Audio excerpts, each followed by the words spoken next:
my brother and his wife. Took my daughter on a family vacation, then left her stranded to teach her respect. So I took them to court, got them disowned by the family, and watched their lives fall apart.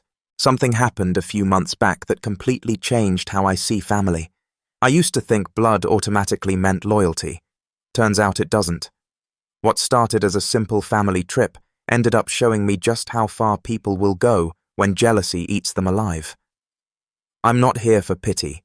I just want to tell you how I handled it step by step, the only way I know how, calmly, smartly, and without backing down.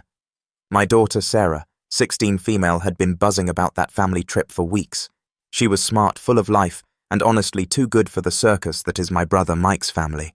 But she adored her cousins. She always did. She helped them pack, made matching bracelets, and even printed a little trip checklist for everyone. She told me, "Dad, this one's going to be the best one yet." I smiled, told her to take pictures, and reminded her to keep her phone charged. I couldn't go because of work. I'm a doctor, the kind who doesn't just clock out because a family wants matching beach shirts. Mike knew that. He promised to watch out for her like his own. I took his word for it. Big mistake. 3 days after they left, I was wrapping up a late shift at the hospital. One of those quiet hours where machines hum louder than people.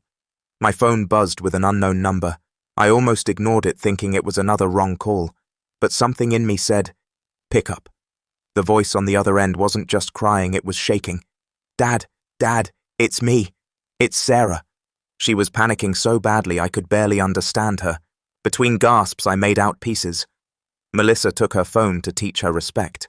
Her return flight got cancelled and everyone, Mike, Melissa, her cousins, had left. They'd gone home without her. For a few seconds, I didn't say anything. My mind just stopped. Then everything clicked at once. Her being stranded, no phone, no family, in a foreign country. "Where are you right now?" I asked, already typing into my computer. She sniffled. "Outside the hotel. They kicked me out after checkout. They said my name wasn't on the room anymore. When I asked about my ticket, the front desk checked and told me my return flight had been cancelled. I pressed the heel of my hand against my forehead. Okay, listen to me. You're not moving from where you are. Do you understand? Stay somewhere crowded. I'm getting you home." A man's voice came through faintly, some tourist who had handed her his phone. She said the hotel staff let her stay at the lobby long enough to find someone willing to call me.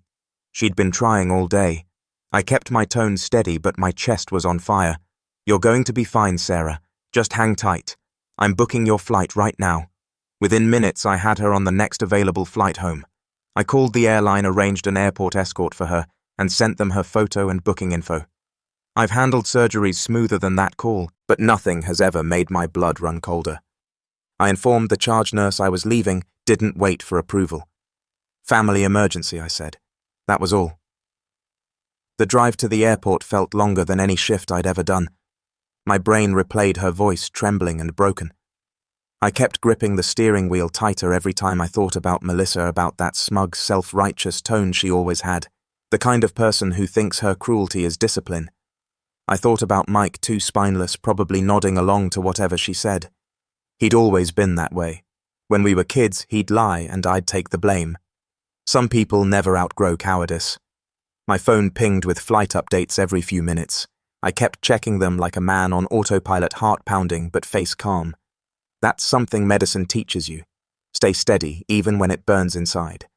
At one point, I actually laughed bitter and low. The idea that they could do this and think I'd just let it slide. I'm not that guy. I've built my entire life fixing chaos.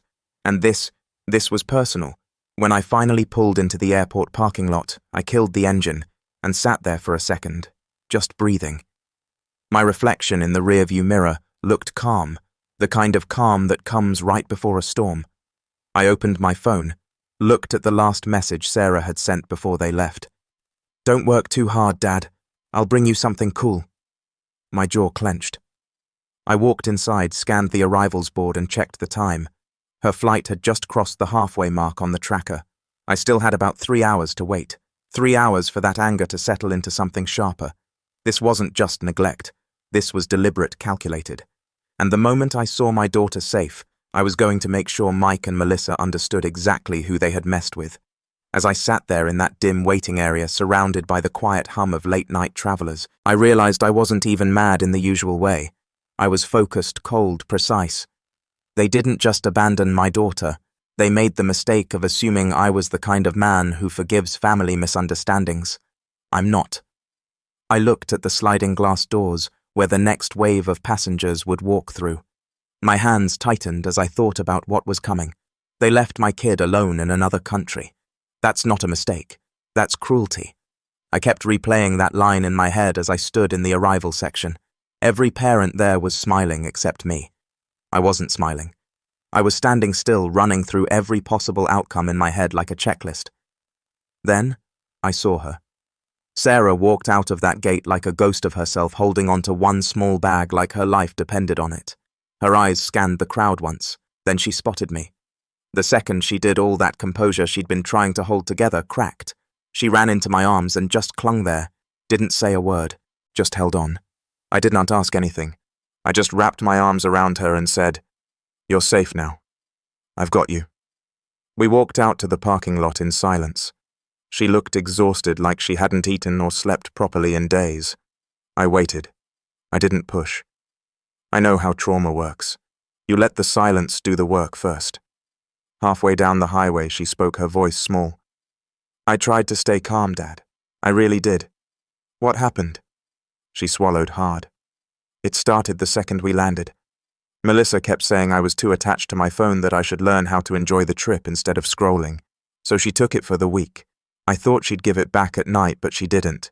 Said she was teaching me discipline." I raised my eyebrow. "But you were answering my texts whenever I did." Sarah frowned. "That wasn't me. It was Melissa. She only gave me the phone whenever you called." I tightened my grip on the wheel. Melissa and her teaching moments. The woman's never taught anyone anything but arrogance. Sarah went on. "Uncle Mike didn't say anything. He just nodded like she was right. He never says anything when she's being her." I didn't need her to finish that sentence. I'd seen it before.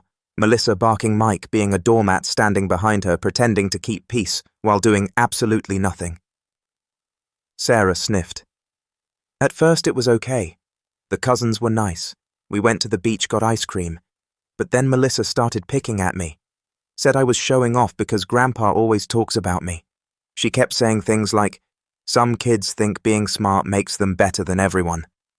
I just ignored her. I could see it all in my head. The fake smiles, the quiet digs, the cousins watching awkwardly. I asked, 'Why didn't you tell me? I didn't want to ruin the trip.' I just kept quiet.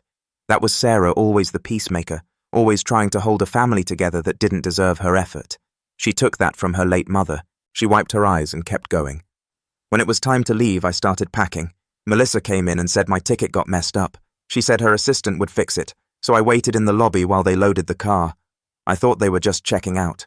Then she told me to wait with the luggage because the van was full and Mike would come back for me after dropping them at the airport. "And he didn't," I said quietly. She shook her head. "No, he didn't. I waited for 3 hours. When I went back inside, the receptionist said the room was cancelled and my name wasn't listed anymore. Then they said I had to leave because the booking was over." My jaw locked so tight I could hear it pop. I tried calling them, but Melissa had my phone, Sarah said. I tried calling my cousin Jessica from the hotel, but she didn't answer. Later I found out Melissa told everyone I wanted to stay a few more days to be independent. She let out a broken laugh. Independent, I didn't even have anything. I sat outside for hours, and then the hotel security told me to leave. She looked down at her hands. "A nice older lady saw me crying and let me use her phone to call you. That's the only reason I got through." For a moment I didn't say anything. I just focused on breathing evenly. My mind wasn't thinking about emotions. It was cataloguing. Melissa took the phone. Melissa cancelled the flight. Mike approved it. The cousins were forced to stay quiet. It wasn't neglect. It was a plan. When we got home, I parked the car and turned to her. "You did everything right, Sarah. You kept your cool. You stayed safe. I'm proud of you." She nodded, tears running down her face. "I didn't want to bother you, Dad. You were working and stop." My tone came out sharper than I meant. "You never have to apologize for needing me. Never." Inside, I made her food, simple stuff, soup and toast. She picked at it while I asked small, calm questions. Times, names, phrases. Every detail mattered. I wrote it all down while pretending I was just making conversation. She told me how Melissa made comments the whole week about not having a real mom and getting special treatment because people feel sorry for her. I didn't react, not yet. I just kept writing. I stood there for a long time just watching her breathe. Then I went to my desk and opened my laptop. Started pulling up flight records, reservation emails, timestamps, everything I could find. Melissa and Mike wanted to play games. Fine. I don't bluff. They treated her like she didn't matter. I muttered, voice low, but steady. They're about to find out she does. That night, I didn't sleep. Not because I couldn't, because I didn't want to. I've worked 24-hour shifts in trauma wards. I know how to run on focus alone. I sat at my desk with a cup of black coffee and my laptop treating this like a patient case. Step 1, gather the facts. Step 2, confirm the source. Step 3, cut out the infection. First, call the airline. I gave them the booking reference from Sarah's old email. The rep on the other end sounded half asleep until I mentioned my daughter had been stranded abroad. Suddenly, she was wide awake. "Yes, sir. I see the reservation here," she said, typing fast. "Return ticket was cancelled manually 4 days ago. By who?" "Looks like Melissa Grant." "Same email as the original booking." My jaw tightened. Was a refund issued yes to the same card that paid for the group booking? So she didn't just cancel it. She made sure the money went back to her. Second, call the hotel. I asked to speak to a manager. They confirmed Sarah's room was checked out at the family's request. I asked who made that request. The manager paused. "So Melissa Grant. She said your daughter had changed her travel plans." I thanked them and hung up. My screen was filling up with notes, timestamps, call logs. It was surgical work, clean, unemotional, precise. Next, I dug into the booking chain. The family always used the same travel agent, a woman named Karen, who handles Mike's business trips. I called her office. She picked up on the second ring, chipper as ever. "Dr. Grant, how was the trip? I didn't go," I said flatly. "But tell me when you booked those tickets, who handled the changes?" Her tone shifted fast. "Oh, that would have been Melissa Grant. She emailed me midweek saying Sarah was going to stay longer." I kept my voice level. "Did she now? And you didn't think to confirm that with me?" She sounded confident, and the group booking was in her name. "So I didn't think twice," Karen said. I thanked her, ended the call, and exhaled slowly. Every piece lined up perfectly. Melissa cancelled the flight. She checked out the hotel room. She even contacted the travel agent to rewrite the story before I could find out. I started gathering evidence. Screenshots of emails, the hotel invoice, and the airline's internal agent notes showing who cancelled the ticket. I saved everything in a new folder labeled case. Old habit. Doctors like things organized when they plan to dissect something ugly. Around 9 a.m., my sister Jenny called. She's the only sibling I actually trust. "Hey, you okay? I heard from Mom that Sarah had some travel issue." I told her everything. Short, clinical, no emotion. When I finished, she went silent. "Oh my God," she finally said. "Mom and Dad think Sarah stayed longer with friends. That's what Mike told them." "Of course he did," I said. "He probably rehearsed that lie while she was still sitting outside the hotel." Jenny was furious. "Mom's going to lose it when she finds out. She will, but not yet.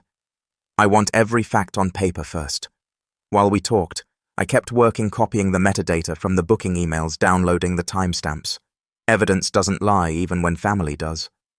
After hanging up with Jenny, I called Mike. He picked up on the third ring, sounding relaxed, like he didn't have a single care in the world. "Hey bro, how's Sarah?" "Everything sorted." "Yeah," I said. "She's home. You want to tell me why she had to call me from another country using a stranger's phone?" He chuckled, that fake nervous laugh he does when he's cornered.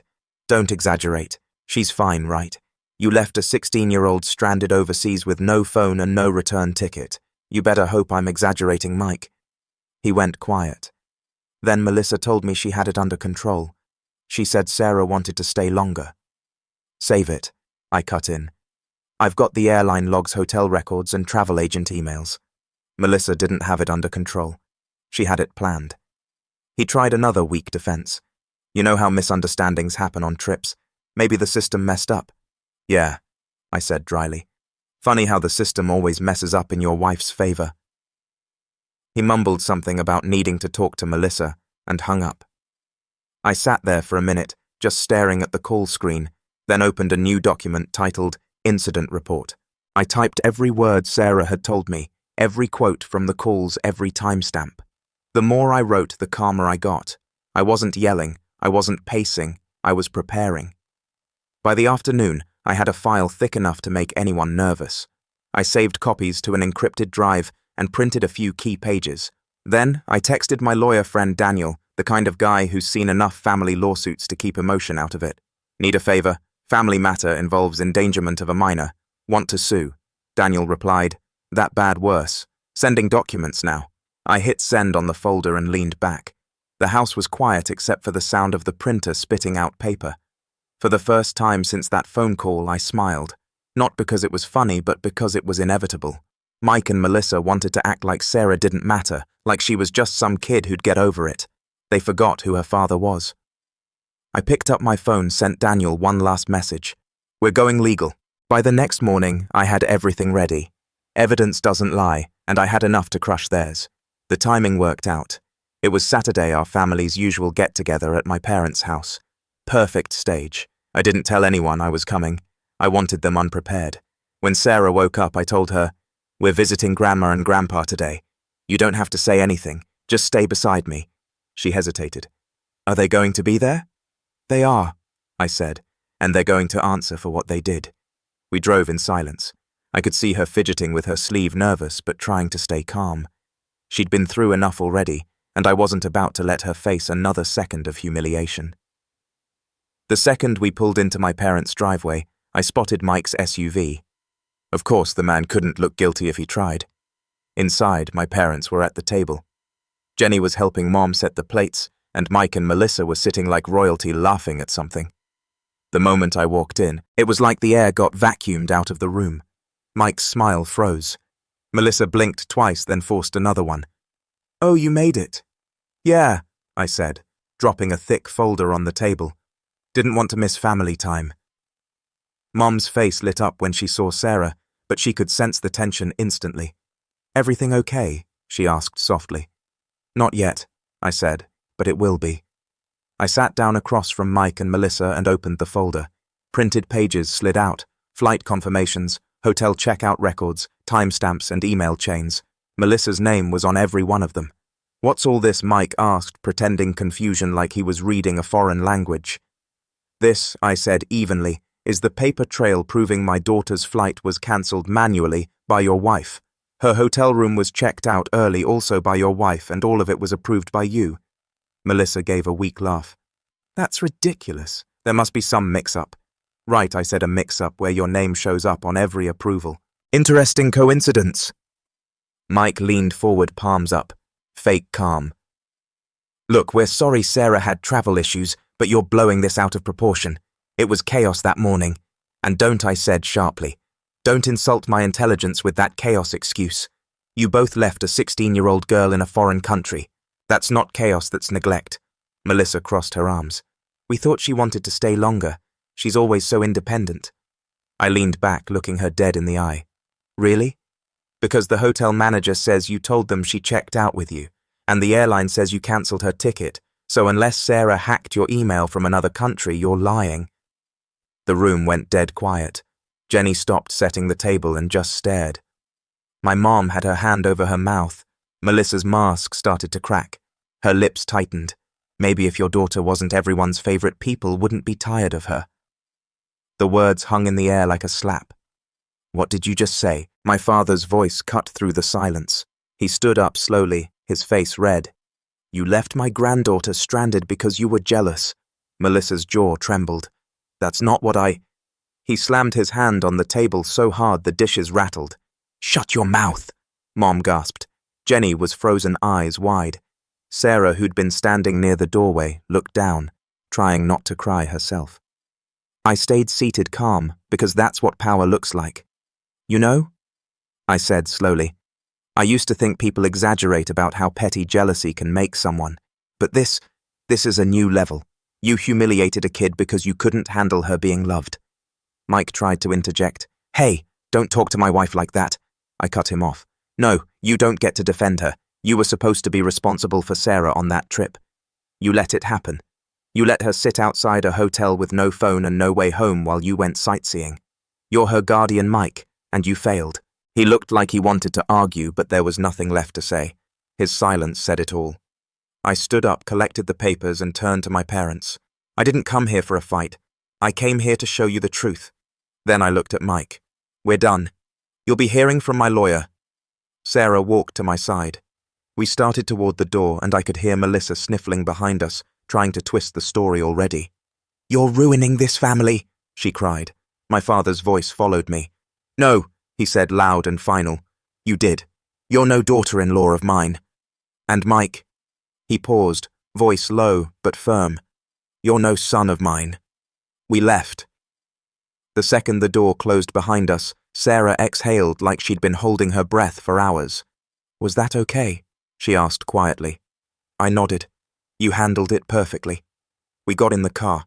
I called Daniel before even turning the ignition. It's done, I said. You have their reaction, he asked. Loud and clear. Good, he said. Then we moved forward.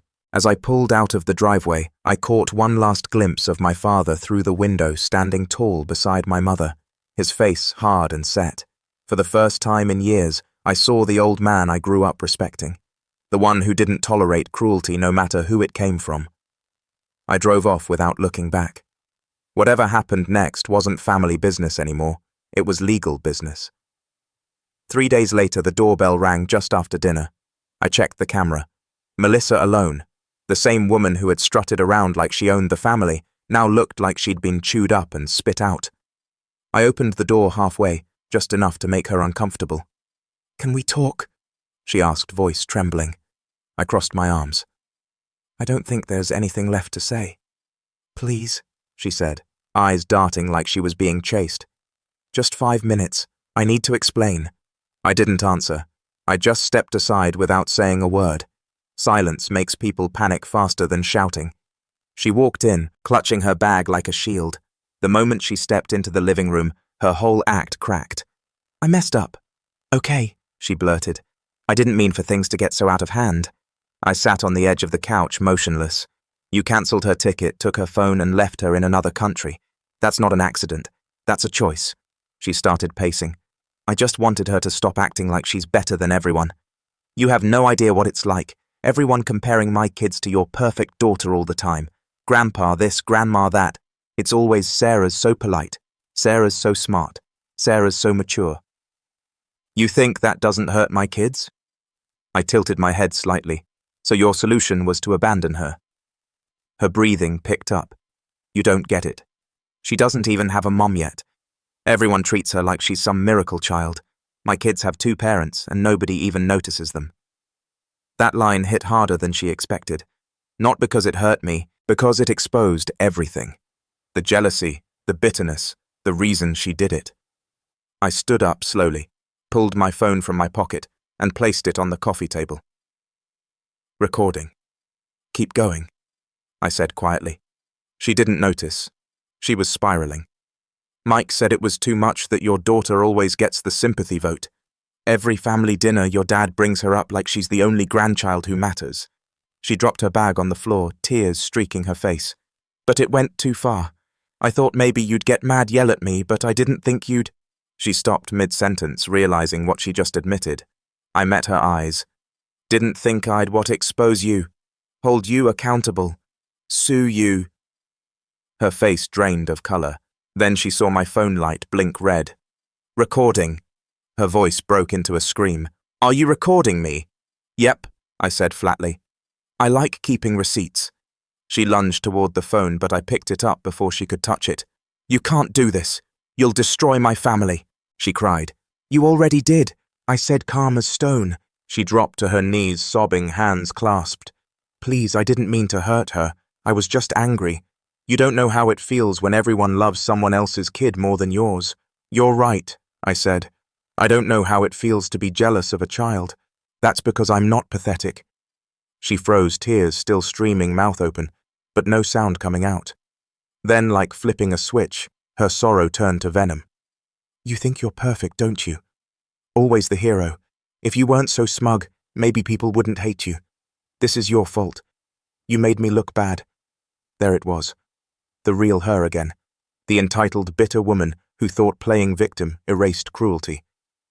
I leaned forward. You left a kid stranded overseas. You ruined your own life. Don't ever show up at my door again. She stared at me shaking, then stumbled to her feet and ran out. The door slammed so hard the frame rattled. I let out a slow breath, saved the recording and labeled it Confession Melissa. Then I sat down and listened to the first 30 seconds again, making sure every word was clear. It was perfect. My state is one-party consent, so the recording was admissible.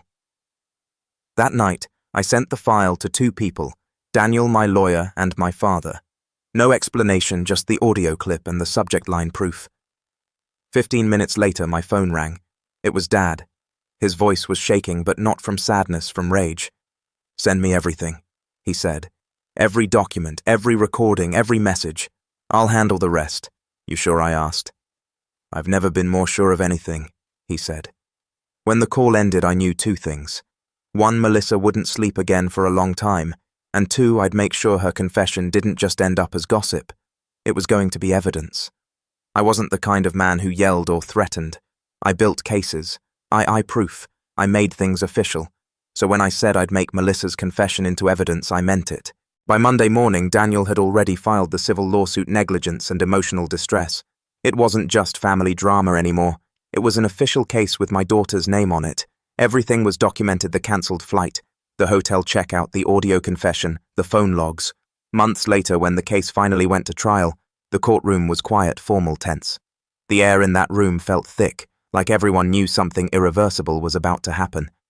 I sat next to Daniel while Melissa and Mike sat across from us, both pretending to be shocked this was even necessary. When the airline representative took the stand, I didn't look at them. I looked at the judge. The rep testified calmly, reading straight from their system. The return ticket for passenger Sarah Grant was cancelled manually by Melissa Grant. The refund was processed to the same card used for the original payment. Melissa's eyes darted around the room, searching for someone to blame. Then the hotel manager spoke. The early checkout for the family suite was requested by Melissa Grant, he said. She told our staff the teenager in their group decided to stay behind with friends. We have her email confirming that statement. Daniel handed the printout to the judge. The sound of the paper sliding across the desk was louder than her entire defense. Mike tried to keep a straight face, but he looked ready to crumble. When it was his turn, Daniel didn't waste time. "Mr. Grant," he said, "did you approve the early checkout?" Mike cleared his throat. "I didn't know she cancelled the ticket. I assumed everything was fine." Daniel didn't blink. "So these emails with your signature, the ones approving the cancellations and hotel changes, weren't yours?" Mike froze. He had no answer. Then came the part that broke whatever sympathy the room might have had left the audio recording. Melissa's voice echoed through the speakers, clear and bitter. "She doesn't even have a mom, yet everyone treats her like she's special. My kids get nothing." You could feel the shift in the room. The judge's expression changed from neutral to disgusted. Melissa tried to fake a breakdown, covering her face with her hands, whispering, "That's not what I meant." I didn't say a word. I just sat there and watched her realize she'd built her own cage. Then my father took the stand. Grandpa looked tired but steady, the kind of quiet anger that shakes rooms. "My granddaughter was abandoned by her own family," he said firmly. "Melissa and Mike lied to all of us. We thought Sarah stayed with friends. They let us believe that while she was stranded in another country. That's not family. That's cruelty." Even the judge leaned back in her chair after that. When it was over, the judge ruled them liable. The court ordered damages for emotional distress and travel costs, plus full reimbursement of all legal fees. The judgment and findings were now part of the public record. The court described their conduct as neglect and emotional abuse. The gavel hit once, and it was done. I didn't celebrate. I just exhaled. It wasn't victory, it was confirmation. Outside the courtroom, Grandpa was waiting for me. He didn't say much, just handed me a folder and said, "The will's being rewritten. They're out." Then over the next few days, the fallout spread like wildfire. Melissa's reputation in the neighborhood collapsed. Parents at the school stopped inviting her to events. The PTA quietly asked her to step down. Her name became synonymous with cruelty. People didn't even say it out loud anymore. They whispered it. Mike's job took a hit next. His company placed him on administrative leave pending an internal ethics review citing public conduct unbecoming. He tried to play it off like a misunderstanding, but everyone knew what it was about. They thought they could bury what they did under excuses and fake tears.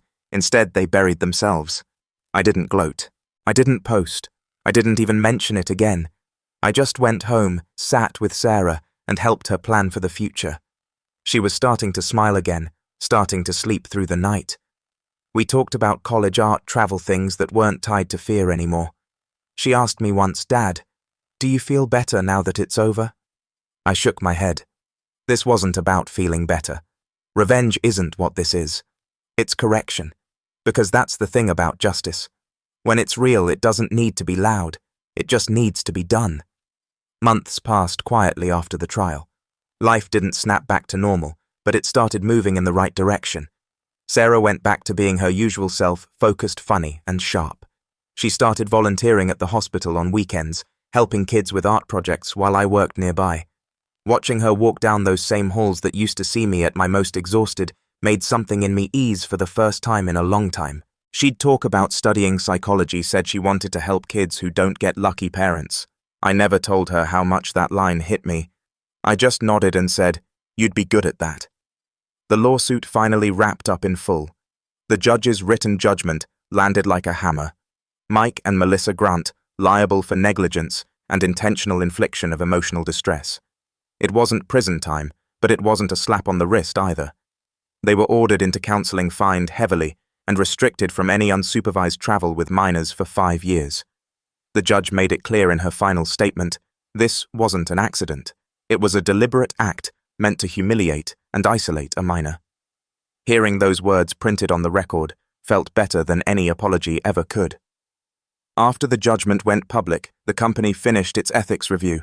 The result was predictable termination for professional misconduct. Just like that, his spotless business image evaporated. Meanwhile, the family lawyer finalized the will revisions. Mike and Melissa were formally disinherited. The new will was signed with witnesses present and filed immediately. Grandpa didn't just make it verbal, he made it official. If they want a family, he said they can start their own, but he didn't punish the cousins. The kids weren't to blame. They were caught in the middle, and Grandpa made sure they stayed part of the family. They started spending weekends at his house, quiet visits, no mention of their parents. Sarah joined them sometimes, helping with homework or just hanging out. It was awkward at first, but kids adjust faster than adults. One night, I dropped her off there and watched from the car as she laughed with them on the porch. For a second, it almost looked like before. Not perfect, but peaceful. I got out and went inside to check on Grandpa. He was sitting at the kitchen table going through papers. "You look tired," I told him. He chuckled. "Tired's my new normal." Then he looked up and said, "I never thought I'd see the day my own son's name would be crossed off my will." "You did what you had to," I said. He nodded slowly. "So did you." The house felt lighter without Mike's voice in it, without Melissa's fake laughter filling the room. For once, family dinners didn't feel like walking through a minefield. Sarah handled the aftermath better than anyone. No bitterness, no revenge talk, just focus. She didn't even bring them up unless someone else did. When she got her acceptance letter for a summer psychology program, she said, "Maybe I can help kids who think no one listens." I told her, "You already do."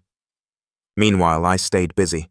Between hospital work, court paperwork, and helping Grandpa manage the trust funds for the cousins, I didn't have much time to think about the wreckage we left behind. But sometimes when I drove past Mike's old office building or saw one of Melissa's old PTA friends in town pretending not to notice me, I couldn't help but think, good. Actions have weight. One afternoon, Daniel called to say the case had been officially closed. "It's over," he said. "Good," I replied. "Let's keep it that way." Later that evening, Sarah joined me in the living room. She sat down next to me and said, "You didn't just protect me, you made them answer for it." I glanced at her, half smiling. "That's what family's supposed to do." She leaned her head on my shoulder. "We're a pretty good team, huh?" The best, I said. The world outside kept moving. New cases at work, new routines, new normal. The name Mike and Melissa Grant eventually faded into whispers, but inside our small world, the balance was restored. You can't choose your blood, but you can choose who stays in your family. And mine, it finally felt clean again.